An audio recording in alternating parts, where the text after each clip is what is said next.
Bismillahirrahmanirrahim. Assalamualaikum warahmatullahi wabarakatuh.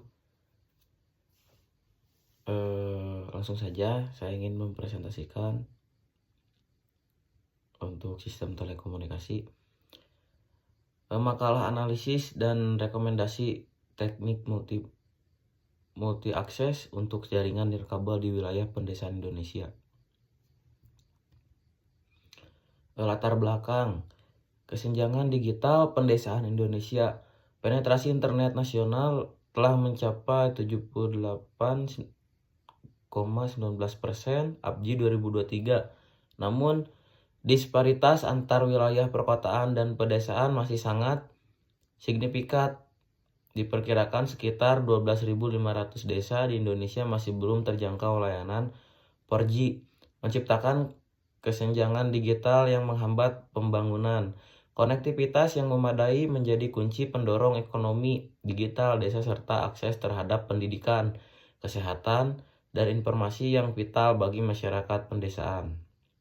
Adapun tantangan utama jaringan nirkabel di wilayah pedesaan, yang pertama ada topografi menantang.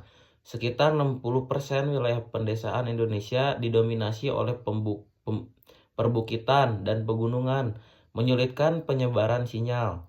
Adapun biaya infrastruktur tinggi, biaya modal capek per penggunaan di pedesaan bisa sampai 2-3 kali lebih tinggi dibandingkan di perkotaan. Kepadatan populasi rendah, rata-rata kepadatan penduduk kurang dari 50 jiwa di banyak daerah terpencil membuat investasi infrastruktur kurang menarik secara komersial. Keterbatasan spektrum, alokasi spektrum frekuensi yang tersedia untuk layanan nirkabel di pedesaan masih terbatas. Untuk penjelasan topografi dan geografi sulit, wilayah pedesaan sering berada di daerah penggunaan hutan atau lembah yang menyebabkan sinyal sulit menjangkau semua area secara merata dan stabil. Adapun keterbatasan infrastruktur, ketiadaan menara pemancar akses listrik terbatas, serta minimnya jalur transportasi membuat pembangunan jaringan menjadi mahal dan sulit. Kepadatan penggunaan rendah, karena penduduk tersebar dan tidak padat, operator merasa tidak ekonomis untuk membangun jaringan dengan investasi besar. Keterbatasan sumber daya manusia, kurangnya teknisi terlatih di daerah pedesaan membuat operasional dan pemeliharaan jaringan menjadi tantangan tersendiri. Keterbatasan perangkat penggunaan, banyak warga di daerah pedesaan menggunakan perangkat lama yang belum mendukung teknologi jaringan terbaru seperti 4G ataupun 5G. Mungkin cukup sekian, akan dilanjutkan oleh teman saya. Baik, perkenalkan saya Muhammad Faisal Askia. Di sini saya ingin melanjutkan materi yang sebelumnya sudah disampaikan, yaitu tentang tinjauan teknik multiple access atau MA. Teknik multiple access MA adalah metode yang memungkinkan banyak pengguna berbagai sumber daya spektrum yang sama. Nah, ini ada beberapa multiple access, yaitu ada 5. Yang pertama ada TDMA. Apa itu TDMA? TDMA yaitu Time Division Multiple Access, sederhana, efisien untuk suara atau GSM. Nah, yang kedua ada FDMA, yaitu Frequency Division Multiple Access, yang dimana kanal frekuensi terpisah, interferensi rendah. Yang ketiga ada CDMA, yaitu Code Division Multiple Access, kode unik untuk setiap pengguna kapasitas tinggi atau 3G. Nah, yang keempat ada OFDMA, yaitu Orthogonal Frequency Division Multiple Access, yaitu sub pembawa ortogonal efisiensi spektrum tinggi 4G atau 5G. Nah, yang kelima ada NOMA. Apa itu NOMA? Yaitu Non Orthogonal Multiple Access, pengguna berbagai sumber daya yang sama, efisiensi spektrum lebih tinggi, jadi 5G sampai lebih. Nah, ada analisis teknik multiple access tradisional untuk pedesaan. Ada 2, yaitu TDMA atau FDMA. Nah, yang kedua yaitu ada CDMA. Nah, ada kelebihan dan kekurangannya masing-masing. Nah, untuk TDMA atau FDMA, kelebihannya seperti implementasi sederhana, biaya awal lebih rendah untuk skala kecil, ideal untuk daerah dengan kebutuhan suara dominan. Nah, kekurangan dari TDMA atau FDMA yaitu efisiensi spektrum lebih rendah, kapasitas terbatas untuk data broadband modern, kurang optimal untuk pertumbuhan trafik data.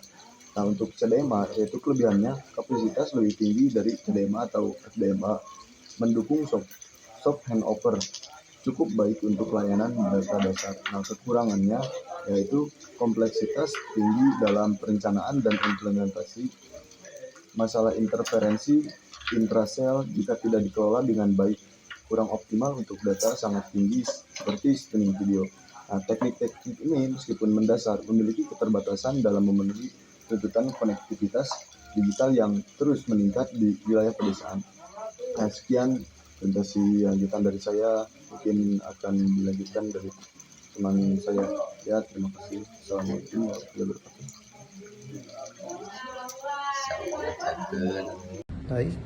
Baik, saya akan melanjutkan presentasinya. Analisis teknik MA modern untuk pedesaan. FOG MA, kelebihan efisiensi spektrum 3-5 kali lebih tinggi, fleksibel untuk berbagai layanan data, video, gaming, IoT. Latensi rendah, stabilitas tinggi, merupakan standar global untuk broadband via kabel. Kekurangannya, kompleks implementasi lebih tinggi dari TDMA atau FDMA, memerlukan investasi awal yang lebih besar untuk perangkat keras dan perangkat lunak. Sedangkan NOMA, kelebihannya koneksivitas masif sangat cocok untuk IoT pedesaan seperti sensor pertanian. Peningkatan kapasitas hingga 1,5 kali dari OFDMA, efisiensi spektrum yang luar biasa.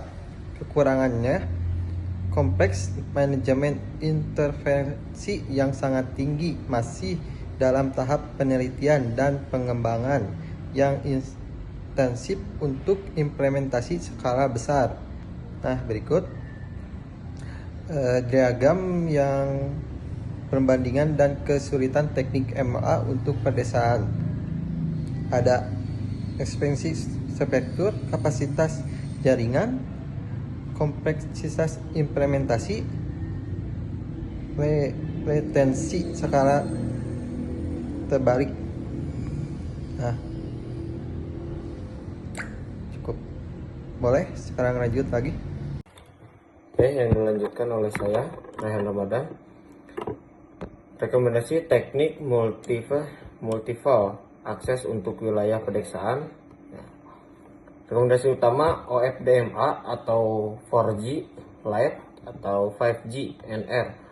FODA sangat rekomendasikan sebagai pondasi jaringan backbone berkapasitas tinggi dan efisien. Teknologi ini telah berkembang mampu mendukung layanan data, suara, dan video yang berkembang serta cocok untuk kondisi fotografi pedesaan Indonesia. Selanjutnya, rekomendasi tambahan NOMA untuk evaluasi 5G. NOFA dapat dipertimbangkan sebagai evaluasi di masa depan, terutama untuk area pedesaan dengan potensi densitas pengguna tinggi atau kebutuhan aplikasi IoT. Masa depan, NOMA mampu meningkatkan efisiensi spektrum pada skenario 5G lanjutan, namun memerlukan riset lebih lanjut untuk implementasinya. Pertimbangan implementasi dan kebijakan. Yang pertama, inisiatif pemerintah, dukungan program Universal Service Obligation USO dapat dari Bakti Kominfo sangat krusial untuk menutupi kesenjangan biaya dan mendorong pembangunan infrastruktur di daerah terpencil.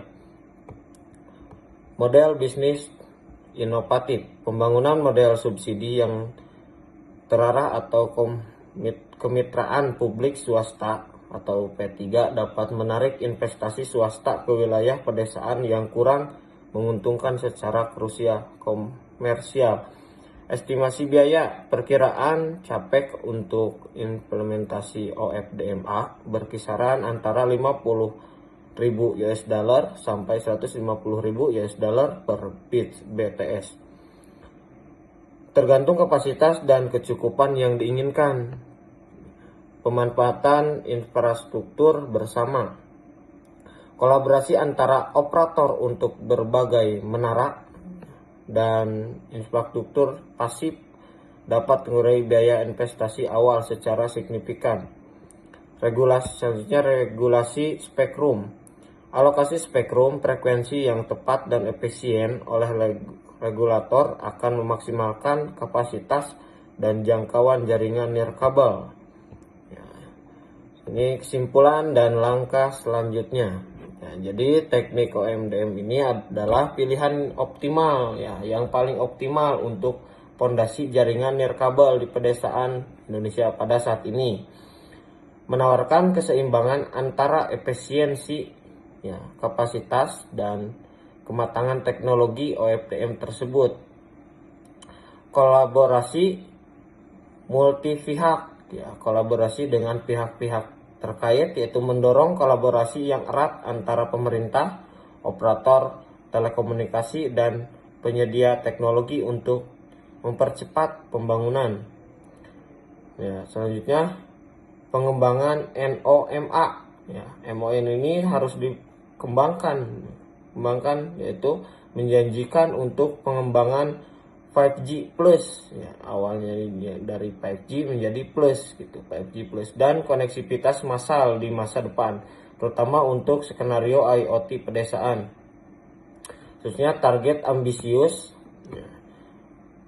menargetkan peningkatan penetrasi internet pedesaan hingga 90% itu pada tahun 2030 yang akan datang. Mendukung ekonomi digital dan kesetaraan akses. Mungkin itu saja yang kami bisa presentasikan. Wassalamualaikum warahmatullahi wabarakatuh.